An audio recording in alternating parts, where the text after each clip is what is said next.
और इस mobile, TV और लैपटॉप में केवल कॉमर्शलाइजेशन है। ऐसी चीजों को बेचा जा रहा है जो हमारे शरीर और समाज के लिए हानिकारक है, और उनके द्वारा बेचा जा रहा है जिनको हमारे बच्चे फॉलो करते हैं। जैसे इन 3 बेवड़ों को देखो, ना जाने कितने लोग इनको फॉलो करते होंगे। और वही चीज ध्यान रखना कि जो हम देखते हैं वो सीखते हैं। और हमारा बच्चा आजकल दिन भर मोबाइल और लैपटॉप देख रहा है और इनको देख रहा होगा, और ये कहते हैं कि दाने दाने में केसर का स्वाद। हमारा बच्चा बड़ा होगा तो गुटखा पान मसाला सीखेगा, क्योंकि सीखता है वही व्यवहार बन जाता है। तो ये सिखाया जा रहा है हमारे बच्चों को। जब बच्चा हमारा गुटखा खाना सीख जाएगा, फिर ये तथा कथित सेलिब्रिटियां दारू का प्रचार कर रही हैं कि दारू भी पीनी चाहिए। और कमाल की बात है, जो ये फैक्ट्री में सामान बनते हैं, इनके परिवार विदेशों में रह रहे हैं, बड़ी बड़ी गाड़ियों में घूम रहे हैं। वो एक बार दारू की लत लग जाए तो अच्छे अच्छे परिवारों को मिटते हुए देखा है मैंने। इस प्रकार से हमारी संस्कृति का सत्यानाश हो रहा है। मैं ये कहना चाह रहा हूं कि कैसे हमारे व्यवहार को बदला जा रहा है, और ये चीज हम लोगों को समझनी होगी।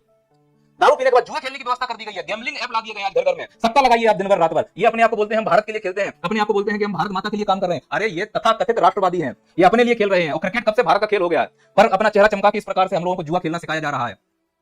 और रही बात समाज में बोलचाल को लेकर, तो गाली देने की प्रवृत्ति तो बढ़ी चुकी है। कोई भी वेब सीरीज, मूवी देख लो, बिना गाली के बात नहीं हो पा रही है। और बच्चों तक तो ठीक था, इस प्रचार में देखिए दादाजी अपने पोते को ही गाली देते हुए दिखाई दे रहे हैं। गाली देने के दौरान बीप का साउंड आपको सुनाई देगा। मजा आ गया। और कुछ छपरियों ने तो ठेका ले रखा है हमारे समाज में बच्चों को गाली सिखाने के लिए। और चूंकि हमारा व्यवहार इतना बदल चुका है, हमारे बच्चे मोबाइल के इतने आदी हो चुके हैं, इन छपरियों की बातों के इतने आदी हो चुके हैं कि अगर इनके बारे में कुछ बुरा बोलो तो बच्चों को बुरा लगता है। उनको लगता है मेरा माई बाप है, इसके बारे में बुरा कैसे बोल दिया। अपने माँ बापों की इज्जत नहीं हो रही है, वो इन नालायकों की इज्जत कर रहे हैं, क्योंकि ये लोग कामयाब हो गए हैं अपने षड्यंत्र में। गुटखे का प्रचलन हो चुका है, दारू का प्रचलन हो चुका है, गाली गलौज का प्रचलन हो चुका है, क्योंकि ये लोग यही तो चाह रहे थे। क्योंकि ये ऐसा ही समाज बनाना चाह रहे थे। इसकी बुद्धि में इतनी थी कि मैं सिर्फ गाली दे सकता हूं तो क्या करूं, समाज ऐसा बना डालो। अगर आप मेरी बात समझ पा रहे हैं, मैं संस्कृति को लेकर क्या बोलना चाह रहा हूं। मेरा अर्थ यह है कि ऐसे हो रही है हमारी संस्कृति का सत्यानाश।